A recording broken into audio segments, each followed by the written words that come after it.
Shalom, everyone. It's Tsar Fati. I'm live here from Southern California, and you probably heard the big news. The big news that President Trump requested Netanyahu to hold the fire with Hezbollah for 10 days. And a ceasefire has been declared between Israel and Hezbollah. And not only that, the president also said that he talked both to Netanyahu and President Joseph Aoun of Lebanon, and he's going to invite both of them to the White House. And apparently, Lebanon will be added to the Abraham Accords somehow. Now, probably you're asking yourself, what's going on here? Well, apparently, the pressure on Iran is working, but Iran needed some achievement.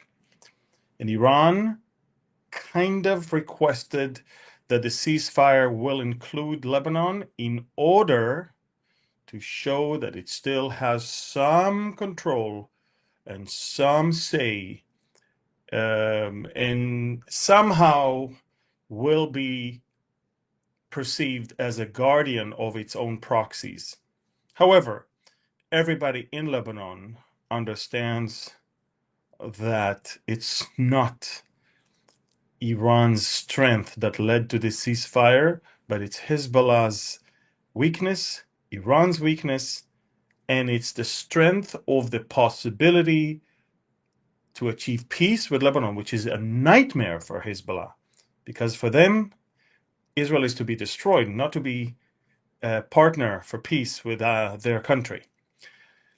Now, Prime Minister Netanyahu updated both his cabinet and the people of Israel, and he said, look, when a president asks for something like that, you don't say no, especially not when this president was fighting with you shoulder to shoulder in order to remove the existential threat from Iran.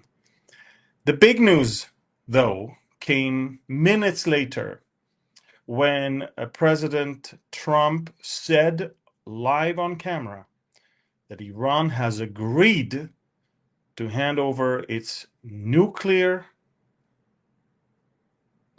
something, which means the enriched uranium, hand over to the United States. In other words, Iran is willing to give up its nuclear dream in order to survive. And for that, President Trump said, well, in that case, I am going to ask Bibi for a ceasefire. And when Bibi Netanyahu heard that, he said, well, if we can get 2-4, no nuclear program for Iran, and peace with Lebanon, why not? Prime Minister Netanyahu agreed. We still have a problem. Hezbollah still has some rockets, not ballistic missiles, but rockets, and we will need to take care of that. But Israel, and now comes another point that you have to understand. Remember, the last ceasefire, Israel remained in 5 different points. Now Israel is not in 5 different points anymore. Israel is deep into Lebanon, 10 kilometers all the way inside, to eliminate 2 threats. One, anti-tank shoulder missile that can hit Israeli homes. That's it. We pushed them all the way to the point that that range is no longer there, available for them. And the second threat is, of course, ground invasion. Now the IDF is all the way in. There's not going to be ground invasion of Hezbollah terrorists into Israel.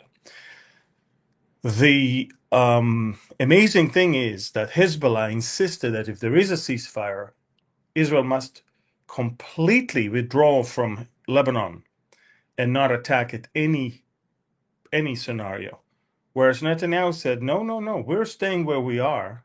And if there is a threat that we see, we will respond, just like we did last time. So basically, if everything is going to work according to the plan, in the coming 10 days,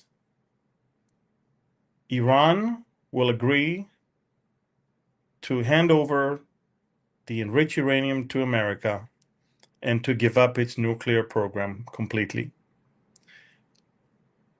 Israel, the prime minister will go to Washington, and apparently both the president of Lebanon and the Israeli prime minister will be invited together to the White House to meet with President Trump together and to try to achieve. Look, there is no problem between us and Lebanon. Hezbollah is the problem. And the Lebanese know that. More and more and more people in Lebanon are saying, this is not our fight. Iran is fighting Israel from within Lebanon using its arm, Hezbollah. The Lebanese people want peace with Israel. Israel has no territorial demands from Lebanon. Lebanon has almost no territorial demands from Israel. We can work on in a minor little corrections along the border. That's never been the issue. The issue was that Lebanon has two armies, the official armed forces and Hezbollah, which is 10 times stronger. And Hezbollah is so strong and so frightening that Lebanon was paralyzed. Lebanon had basically a state within a state, and southern Lebanon was like another state by itself. And now this is gone. All of the southern Lebanese strongholds of Hezbollah are gone. We're erasing them one after the other. If you follow me on Telegram, you see that. But now Israel, for the next 10 days, will not be able to attack elsewhere and will only respond to threats. But the amazing thing is, we stay in Lebanon until Hezbollah is disarmed, which can take years. So that's it. Hezbollah is committed not to fight. Israel is committed not to respond, but Israel is inside. Israel is no longer waiting for them to invade. That's it. We're inside. We're 10 kilometers deep inside. There's a thick, very, very strong security zone between us and where Hezbollah might be. That's it. And as far as I'm concerned, this situation can last for years. And if during that we can still have peace with Lebanon, even more so. Now, it's not going to be until Hezbollah is disarmed, we can never really have peace with Lebanon, because peace means opening embassies, allowing tourism and trade and commerce and all of that. You can't do that when Hezbollah is armed and threatening people. So whatever is going to happen, the Lebanese military / government will have to do something. We are doing the cleaning operation in southern Lebanon, so it won't affect our area. But at some point, the big storage of drones and rockets will have to be taken or destroyed. That's it. Hezbollah has never been weaker. Iran has never been weaker. Hamas has never been weaker. And in the coming week, Israel is going to commemorate both the Memorial Day for the fallen soldiers and Independence Day comes right after that. And the 78th Independence Day of Israel will be marked by Israel controlling 53% of Gaza, 10 kilometers deep into Lebanon, a few kilometers deep into Syria, and the entire range of Mount Hermon. We've never been stronger. And the amazing thing is our economy is blooming. Our stock market is skyrocketing. Our currency has never been. It is so strong right now. The dollar used to be sometimes 4.5 shekels per dollar. Now it's less than 3. For the first time since the 1990s, it's less than $3, less than 3 shekels for a dollar. The Israeli currency is super strong. The stock market is super strong. Our inflation rate is below 2%. Our unemployment is down in one of the lowest we've ever had. And all of that in the middle of a war of almost 2.5 years, existential one. That's not us, that's God. So, breaking news, ceasefire between Israel and Hezbollah, brokered by President Trump. In fact, at the request of President Trump. He wants to communicate with the Iranians and get the most out of that without having to deal with Israel and Lebanon, and we are giving him those 10 days. Why not? If it's only 10 days and it will lead to peace with Lebanon and to have the Iranians handing over the enriched uranium to America, I mean, we can't say no to that one. Plus, we're not even evacuating where we are. We're staying in Lebanon, and we are going to respond to any threat. Great victory, good news, amazing, amazing breaking news. President Trump again said that Iran has agreed. Again, I don't know if it's going to happen, but he just said that on live TV, that Iran has agreed to hand over the enriched uranium to America and give up its nuclear program. That's the price they had to pay in order not to be attacked again. And make no mistake, the Americans continue to bring more reinforcement, more troops, more ground troops, more Air Force, more equipment, more munition. No one is easing it on the Iranians. The Iranians are watching America getting ready for round two, and they don't want that, because what happened in the last few days since the ceasefire was brokered with Iran, America is watching Iranians coming out of their holes. So we know now exactly what needs to be destroyed again. We know exactly who is still alive, what has been saved and what has been destroyed. We replenished all of our target bank.